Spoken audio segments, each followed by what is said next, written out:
अतीक अहमद के खिलाफ पीड़ित परिवारों ने मुकदमा दर्ज कराया उसके परिवार के खिलाफ, वो समाजवादी पार्टी के द्वारा पोषित माफिया है और उसकी कमर को तोड़ने का काम हमारी सरकार ने किया है। और फिर मैं कहता हूं इसे हाउस सरकारों इस माफिया को मिट्टी में मिला देंगे। सरकार किसी है और सरकार किसी है गफलत में हो, ये माफिया है, इनको मिट्टी में मिलाने का काम करेंगे। अपराधी आप क्या है, गलतफहमी दूर कर, अपराधी आप क्या है, ये चीजें नहीं हो सकती। अपराधी आप क्या है, नहीं सुनेंगे इनकी बात। ये तो आप जानते हैं, आपको बताना चाहिए था। दोस्तों, मैं हूं अख्तर हुसैन और आप हैं इस वक्त मेरे साथ न्यूज दिल से भारत पर। दिल से भारत पर बड़ी खबर में हम चर्चा करेंगे कि मुख्यमंत्री योगी आदित्यनाथ और अखिलेश यादव के बीच सदन में क्यों हुई तीखी बहस। प्रयागराज में उमेश पाल की हत्या में किस अपराधी को पुलिस ने इनकाउंटर में मार गिराया। योगी आदित्यनाथ का बुलडोजर प्रयागराज में किसके घर पहुंचा, क्या नाम है उसका और उसके वकील ने क्या कहा। दो और मुख्य बड़ी खबरों पर आपसे चर्चा करेंगे, आपसे बात करेंगे। वो खबर है कि कुछ शिक्षक संगठनों ने उठाई आवाज, नासिर और जुनैद की हत्या में शामिल मोनू मानेसर क्यों घूम रहा है, खुलेआम क्या कर रही है हरियाणा पुलिस। उसके बाद यह भी बताएंगे आपको कि नासिर और जुनैद का बड़ा भाई जो उनको इंसाफ दिलाने के लिए धरने पे बैठा है, आखिर राजस्थान सरकार ने क्यों दिया उनको नोटिस। दोस्तों, इन सभी खबरों पे आपसे चर्चा करेंगे, लेकिन सबसे पहले उत्तर प्रदेश की खबर पे। लेकिन एक बात और कहना चाहूंगा मैं आप लोगों से, खबर थोड़ी लंबी और बड़ी होने वाली है। संयम के साथ आप इसको देखें और ज्यादा से ज्यादा शेयर करें ताकि भारत की हर आवाम तक पहुंच सके, और हमारे चैनल को सब्सक्राइब जरूर करें। तो आइए बात करते हैं उत्तर प्रदेश के मुख्यमंत्री योगी आदित्यनाथ के बारे में। उनके बारे में बताने से पहले मैं चाहता हूं कि आप देखें अखिलेश यादव और योगी आदित्यनाथ के बीच क्यों हुई सदन में तीखी बहस, उसकी एक झलक। और उसके बाद तमाशा बनाते हैं आप लोग। एक तरफ अपराधियों को प्रश्रय देंगे, उन्हें गले का हार बनाएंगे, और दूसरी तरफ फिर दोषारोपण भी करेंगे। मैं उन्हीं पे आ रहा हूं, उन्हीं बातों पे चर्चा करने के लिए आ रहा हूं। हमारी पार्टी में आप बताइए किस पार्टी का सदस्य है, क्योंकि बहुजन समाज पार्टी से आपकी दोस्ती है, इसलिए बहुजन समाज पार्टी का नाम नहीं ले रहे आप। हम भी उन्हीं बातों पे कह रहे हैं। क्या ये सच नहीं कि जिस अतीक अहमद के खिलाफ पीड़ित परिवारों ने मुकदमा दर्ज कराया उसके परिवार के खिलाफ, वो समाजवादी पार्टी के द्वारा पोषित माफिया है और उसकी कमर को तोड़ने का काम हमारी सरकार ने किया है। और फिर मैं कहता हूं इसे हाउस सरकारों इस माफिया को मिट्टी में मिला देंगे। सरकार किसी है और सरकार किसी है गफलत में हो, ये माफिया है, इनको मिट्टी में मिलाने का काम करेंगे। अपराधी आप क्या है, गलतफहमी दूर कर, अपराधी आप क्या है। देखा आपने, योगी आदित्यनाथ ने कहा कि माफियाओं को पालने का काम करती है समाजवादी पार्टी, जननी है माफियाओं की। अतीक अहमद जैसे लोगों को सांसद और विधायक बनाया समाजवादी पार्टी ने, और उसके बाद उन्होंने कहा कि मैं ऐसे माफियाओं की कमर तोड़ दूंगा, और भारतीय जनता पार्टी ने ऐसे माफियाओं की कमर तोड़ी है। इनको मिट्टी में मिला दूंगा, इनको खाक में मिला दूंगा, इनका अस्तित्व खत्म कर दूंगा। लेकिन मैं आपको बताऊं, जैसे ही योगी आदित्यनाथ ने इतना बोला, प्रयागराज की पुलिस एक्टिव हो गई और एक्शन में आ गई। आइए देखते हैं प्रयागराज पुलिस का एक छोटा सा वीडियो।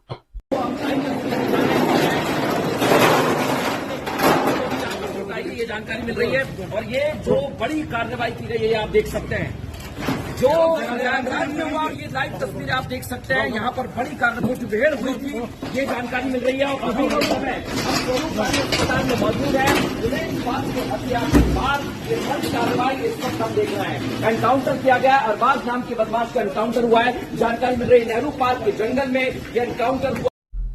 देखा आप लोगों ने, योगी आदित्यनाथ ने जैसे ही कहा कि अपराधियों को खाक में मिला दूंगा, मिट्टी में मिला दूंगा, प्रयागराज पुलिस ने उमेश पाल हत्याकांड में शामिल एक अपराधी को ढूंढ निकाला और उसका इनकाउंटर कर दिया।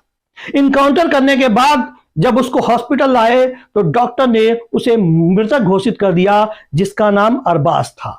तो योगी के कहने के मुताबिक तुरंत एक्शन में आई पुलिस और एक अपराधी ढेर हो गया, जो उन अपराधियों का गाड़ी चालक था, जिसका नाम अरबाज था। आइए आगे बढ़ते हैं। मैं आपको बताऊंगा कि योगी आदित्यनाथ का बुलडोजर प्रयागराज में किसके घर पहुंचा, उसका नाम क्या है, यह पूरी जानकारी मैं आपको दूंगा। लेकिन आइए देखते हैं उस शख्स के वकील ने क्या कहा। मैं खान दौलत हनीफ एडवोकेट इस वक्त दिल्ली से बोल रहा हूं। जानकारी मिली है कि चकिया में एक मकान श्री अतीक अहमद के नाम पर जो है गिराया जा रहा है। इसमें ये बात स्पष्ट करनी है कि ये मकान श्री अतीक अहमद का नहीं है, ये श्री जफर अहमद खां का ये मकान है, जो कि बांदा में एएनआई के पत्रकार हैं। उन्होंने ये मकान सन 2001 में 7 जनवरी सन 2021 को खरीदा था। और खरीदने के बाद क्योंकि उसी वक्त श्री अतीक अहमद का मकान गिराया जा चुका था और उनकी पत्नी अपने मायके में रह रही थी बच्चों के साथ, तो उन्होंने इस मकान को श्री जफर अहमद खां से किराए पर लिया हुआ था और वो इस मकान में किराए पर रह रही थी। मकान में बिजली का जो मीटर लगा हुआ है, बिजली कनेक्शन है, वो भी श्रीमती शाइस्ता परवीन के नाम से है, लेकिन मकान श्री जफर अहमद खां का साहब का है जो है। और ये मकान बेनामी बताकर जो है श्री जफर अहमद खां को बिना नोटिस दिए एडीए इस मकान को गलत तरीके से, अवैध तरीके से ध्वस्त कर रहा है। श्री जफर अहमद खां को कोई नोटिस नहीं दी गई ध्वस्तीकरण की, उनको पता नहीं चला, उनको न्यूज के जरिए से पता चल रहा है कि उनका मकान गिराया जा रहा है। इस मकान में श्रीमती शाइस्ता परवीन, उनका परिवार सिर्फ किराए पर रह रहा था, किराएदार था, ये उनका मकान नहीं था। ये श्री जफर अहमद खां के स्वार्जित आय से जो है ईमानदारी से कमाई हुई संपत्ति से बनाया हुआ मकान था, जिसमें पीडीए ने उनको ना तो नोटिस दिया, ना ही मौका दिया अपना पक्ष रखने के लिए, और बेनामी संपत्ति बताकर इसको गिरा दिया है। ये बहुत ही जो है गलत काम किया है पीडीए ने। इसके खिलाफ जो है हम हाई कोर्ट, सुप्रीम कोर्ट, हर जगह जाए। देखा आपने, प्रयागराज में योगी आदित्यनाथ का बुलडोजर जहां पहुंचा है, वहां पर अतीक अहमद की बीबी और उनके बच्चे किराए पे रहते थे। इस मकान के मालिक जफर अहमद खान है, जो एनआईए के रिपोर्टर हैं, बांदा से पत्रकार हैं। बिना किसी सूचना के, बिना किसी जानकारी के बुलडोजर उनके घर पर चलना शुरू हो गया। उनको पता तक नहीं था कि उनका घर तोड़ा जा रहा है। जब उन्होंने न्यूज में देखा तो उनको पता चला कि मेरे घर पर बुलडोजर चल रहा है। अतीक अहमद की बीवी वहां किराए पर रहती थी। इसका मतलब यह नहीं कि कोई कहीं भी किराए पर रहता है तो उसका घर आप बुलडोजर से तोड़ दोगे। शासन से पूछा गया कि आखिर बुलडोजर से मकान क्यों तोड़े गए, तो उन्होंने बताया कि मकान का नक्शा पास नहीं कराया गया है, इसलिए बुलडोजर उस मकान पे चल रहा है। शासन है, सत्ता है, कुछ भी कह सकती है। आसियाने को ढहाने में उसको वक्त नहीं लगता। तो आइए बढ़ते हैं अगली खबर की तरफ। मोनू मानेसर, जो नासिर और जुनैद की हत्या में शामिल है, आज भी हरियाणा और राजस्थान पुलिस उसको गिरफ्तार नहीं कर पाई। एक छात्र संगठन ने आवाज उठाया है। आइए देखते हैं क्या कहा है उस संगठन ने। मोनू मानेसर को बचाने में लग जाएगी, बजरंग दल के गुंडों को बचाने में लग जाएगी, तो आम जनता है वो पुलिस की इज्जत क्यों करे? हरियाणा सरकार से हिदायतें दी जा रही हैं या बजरंग दल के गुंडे जैसा उनको जहां जाने को कह रहे वहां चले जा रहे हैं, जो शब्द उनके मुंह में डाल रहे हैं वही शब्द बोल दे रहे हैं। अगर यही करना होता तो पुलिस में क्यों भर्ती है? क्यों पुलिस का नाम खराब कर? देखा आप लोगों ने, उस संगठन की बच्चियों ने कहा है कि मोनू मानेसर, जो नासिर और जुनैद का हत्यारा है, राजस्थान और हरियाणा पुलिस आखिर उसको गिरफ्तार क्यों नहीं कर रही? जैसा वो बोलता है उसी तरीके से पुलिस करती है। इस तरीके का इल्जाम उन बच्चियों ने लगाया है और यह बात बिल्कुल सही है। मोनू मानेसर अपराधी है, हत्यारा है, यह हर तरफ से प्रूफ हो रहा है, लेकिन सरकार बिल्कुल हाथ पे हाथ धरे बैठी है और मोनू मानेसर खुलेआम घूम रहा है, उसका कोई बाल तक बाका नहीं कर पा रहा। और ऐसा क्यों हो रहा है, इसके पीछे एक वजह है। मैं चाहता हूं कि आप देखें मोनू मानेसर के ऊपर किस नेता का हाथ है और किस पार्टी से वो जुड़ा है।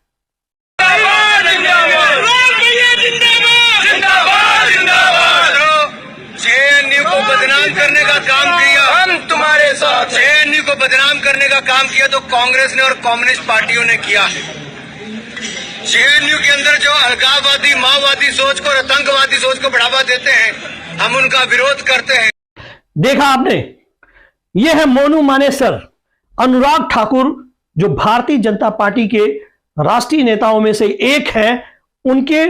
उनका हाथ जो है इसके सर पर है, बिल्कुल उनके बगल में खड़ा है। और मैंने आपको अमित शाह जी के साथ भी मोनू मानेसर का फोटो दिखाया था। भारतीय जनता पार्टी के कई नेताओं के साथ उसके फोटो हैं और साथ में तमाम प्रशासनिक अधिकारियों के साथ उसकी फोटो है। उसके बाद भी मोनू मानेसर नासिर और जुनैद की हत्या से बिल्कुल अलग है। न राजस्थान पुलिस कोई कार्रवाई कर रही है और ना ही हरियाणा पुलिस। आखिर उस अपराधी को सजा कैसे मिलेगी, यह सोचने का विषय है। लेकिन ताज्जुब की बात यह है मित्रों, आपको दिखाते हैं कि नासिर और जुनैद का भाई जो अनशन पे बैठा है अपने भाइयों को इंसाफ दिलाने के लिए। आइए देखते हैं राजस्थान पुलिस ने क्या दिया है नासिर और जुनैद के भाई।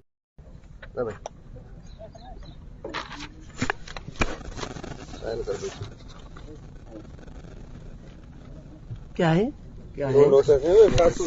किस चीज का नोटिस है? शांति वो है ना, शांति बनाए रखेंगे इसलिए नोटिस। शांति बना के बैठा, धरने में कोई अशांति थोड़ी नहीं होती है। नोटिस क्यों दिए जा रहे हैं? एसडीएम साहब के नोटिस हैं और उन्होंने ये कहा है कि इनको वो ऐसे शांति बना के रखे, मतलब कोई विवाद नहीं कर। अच्छा ओके। ये पढ़ लो, एक बार पढ़ लो, आपको भी दे रहा हूँ, पढ़ी आपको कॉपी दे रहा हूँ, देख लेते हैं। वो कॉपी दिए ना। एक मिनट देखा ना कि आप पढ़ के सुनाओ, पढ़ के नोटिस में क्या है? संभावित शांति भंग की सूचना पर नोटिस। धारा 111, 113 जाब्ता फौजदारी न्यायालय उपखंड मजिस्ट्रेट पहाड़ी भरतपुर राजस्थान। सरकार बनाम जाबिर। प्रार्थी प्रार्थना पत्र अंतर्गत धारा 107, 116 उप निरीक्षक आरक्षी भवन तामील कुनिंदा जिला भरतपुर। नोटिस अंतर्गत धारा 111 नाम जाबिर, पिता रसीद जाति मेव, निवासी घाटमिका और आरक्षी केंद्र पहाड़ी, गैर प्रार्थी आरक्षी केंद्र भवन द्वारा मुझे ये प्रतीत कराया गया है कि यह संभावना व्यक्त की गई है कि आप शांति भंग कर रहे हैं। इस प्रकार आपसे तत्काल ही संभावित अशांति भंग की संभावना की। ये हमारे देश का लोकतंत्र है। ये देखिए, पुलिस राजनीतिक नेताओं के प्रभाव में आकर हमें इस तरह से, हमारे देश का कॉन्स्टिट्यूशन, हमारे देश का संविधान हमें ये आजादी देता है। हमें ये आजादी देता है कि जहां भी नाइंसाफी होगी, जहां जुल्म होगा, जहां जाति होगी, वहां हम अपनी आवाज बुलंद करेंगे। और आप देखिए राजस्थान पुलिस आवाज बुलंद करने के लिए मना नहीं करे। लक्ष्मण सिंह जी आए हैं और ये एसडीएम साहब के नोटिस है। ये एसडीएम साहब यहाँ का प्रशासन पूरी तरह से विधायक के दबाव में है और हमारी आवाज को जिस आवाज को हम बुलंद तरीके से उठा रहे हैं और हम उठाते रहेंगे, आखिरी सांस तक उठाते रहेंगे। पुलिस चाहे यहाँ पर 1000 जवान लग जाए, हम जब भी अपनी आवाज को लोकतांत्रिक तरीके से पुरजोर तरीके से विरोध करेंगे। और चाहे हमें फांसी लग जाए, चाहे बिल्कुल हमारा कुछ भी नुकसान हो जाए, हम हर नुकसान झेलने के लिए तैयार हैं, लेकिन संवैधानिक तरीके। देखा आप लोगों ने, जो शांतिपूर्ण ढंग से अनशन कर रहे हैं कि नासिर और जुनैद को इंसाफ मिल सके, मोनू मानेसर और उन अपराधियों को सजा मिल सके, उनको पुलिस गिरफ्तार करे। हरियाणा पुलिस, राजस्थान पुलिस और हरियाणा की सरकार, राजस्थान की सरकार दोनों मिलकर उन अपराधियों को सजा तक पहुंचाए। लेकिन अपराधियों को नोटिस देने के बजाय उसके भाई को शांति भंग करने की नोटिस थमा दिया वहां के पुलिस कर्मचारियों ने और एसडीएम ने यह आदेश दिया। यह बड़े अफसोसजनक बात है कि जिसके परिवार के बच्चे को गाड़ी में बांधकर जिंदा जला दिया जाता है, 20 दिन से ज्यादा हो गया वो आंदोलन कर रहा है, आवाज उठा रहा है। न हरियाणा पुलिस सुनती है, न राजस्थान पुलिस सुनती है, न हरियाणा की खट्टर सरकार सुनती है, न राजस्थान की गहलोत सरकार सुनती है। एक जगह भारतीय जनता पार्टी की सरकार है, दूसरी जगह कांग्रेस की सरकार है। भारतीय जनता पार्टी खुलेआम मुस्लिम समाज के साथ इस तरह की निंदनीय घटना हुई, हत्या हुई, लेकिन देश के प्रधानमंत्री ने अपना मुंह नहीं खोला, किसी प्रकार के बड़े आदेश या बड़े कानून बनाने के संदेश नहीं दिए, उन अपराधियों को गिरफ्तार करने की भी बात नहीं कही। क्योंकि मुसलमानों को जिंदा जला दिया गया, उसके बाद भी देश के गृह मंत्री और देश के प्रधानमंत्री पे कुछ भी असर नहीं पड़ा, उफ तक नहीं किया उन्होंने। चलिए बात करते हैं राजस्थान सरकार की, गहलोत सरकार की। वहां पे कांग्रेस की सरकार है, कांग्रेस दम भरती है मुसलमानों के लिए, वोट के लिए मुसलमानों को अपनी तरफ आकर्षित करती है, लेकिन जब आज नासिर और जुनैद की हत्या हो गई है, उनको जिंदा जला दिया गया है, उसका परिवार अनशन पे बैठा है, तो उल्टे उनको नोटिस पहुंचा रही है अपराधियों को गिरफ्तार करने के बजाय। बजरंग दल, गौरक्षक दल, आखिर ये किस लिए बनाए गए? किसने अधिकार इनको दे दिया है महंगे महंगे हथियार रखने के लिए और गौरक्षा के नाम पर मुस्लिम समाज के नौजवानों की हत्या करने के लिए? मैं एक सवाल और करूंगा आप लोगों से। पूरे भारत भर की आवाम, जो लोग भी गाय पालन करते हैं, आप सभी इस बात को नोट कर लें कि जिन पशुओं को आप पालते हैं उसे शुरू से लेकर आखिर तक अपने पास रखें। जब पशु दूध देने लायक नहीं होता है तो गार्जियन उसे रोड पर छोड़ देता है धक्के खाने के लिए, मार खाने के लिए, और वही पशु आवारा पशु बनकर किसानों की खेती नष्ट करते हैं। और जब कोई ऐसे पशुओं को सही स्थान पर पहुंचाने की कोशिश करता होगा या इन पशुओं को बेचने की कोशिश करता होगा, या बेचने वाला किसी भी समाज का व्यक्ति है, अगर खरीदने वाला मुसलमान है तो वो गौ तस्कर कहा जाता है। आज हमारा देश बीफ सप्लाई में दुनिया में नंबर 1 है। अगर ऐसी बात है तो फिर बीफ सप्लाई पूरी तरह बंद कर देनी चाहिए। किसी प्रकार के पशुओं की कोई हत्या नहीं होनी चाहिए। मुसलमानों की निर्मम हत्या पे चुप है भारतीय जनता पार्टी और कांग्रेस की सरकार। यह मुसलमानों के लिए बहुत निंदनीय और अफसोसजनक है। और मैं तो यह कहना चाहूंगा कि राजस्थान सरकार और हरियाणा सरकार को मुद्दा या दम बूते में अगर किसी है तो वो है योगी आदित्यनाथ। उमेश पाल की हत्या हुई, उसने एक इशारा किया और उत्तर प्रदेश पुलिस ने एक हत्यारे का इनकाउंटर कर दिया, उसको गोली मार दी, उसको परलोक भेज दिया। योगी आदित्यनाथ में दम और हिम्मत है फैसला लेने की, लेकिन हरियाणा और राजस्थान सरकार के जो मुख्यमंत्री हैं उनमें करेजा नहीं है, जिगरा नहीं है फैसला लेने की। अगर यही चीज किसी हिंदू के साथ हुआ होता तो शायद इनके पास भी जिगर आ जाता, लेकिन मुसलमान तो एक तुच्छ प्राणी है, उसके लिए इनके पास कोई जिगर नहीं है। लेकिन मैं इतना कहना चाहूंगा कि भारत में जो लोग भी गंगा जमनी तहजीब को मानते हैं, हिंदू मुस्लिम एकता को मानते हैं, इंसानियत को मानते हैं, वो सभी लोग नासिर और जुनैद के पक्ष में खड़े हों, सरकार से मांग करें और उन अपराधियों को सजा दिलाने में पूरा प्रयास करें, क्योंकि मानवता को शर्मसार करने वाली घटना को अंजाम दिया है उन्होंने। जिंदा किसी को जला देना यह मानवता को लज्जित करने वाला काम है, और वो भी भारत जैसे मुल्क में जहां सेकुलर लोग रहते हैं, हर धर्म के लोग रहते हैं, हिंदू मुस्लिम सिख ईसाई आपस में प्यार करने वाले लोग रहते हैं, वहां एक मुसलमान की निर्मम हत्या कर उसको जला दिया जाता है। ये पूरी दुनिया में बहुत गलत मैसेज जा रहा है। तो माननीय प्रधानमंत्री जी, अब मुंह खोलिए, अब बोलिए और अपराधियों को गिरफ्तार करने का आदेश दीजिए। दोस्तों, अगर यह खबर आपको अच्छी लगे तो प्लीज इस खबर को शेयर जरूर करिएगा और न्यूज दिल से भारत को सब्सक्राइब करिए, लाइक करिए, बेल आइकन को दबाइए, ताकि जो न्यूज दिल से भारत का स्लोगन है अब सच होगा आपके सामने, हम दिल से बोल सकें और आपके लिए लड़ सकें। एक भारत नेक भारत, जय हिंद, जय भारत।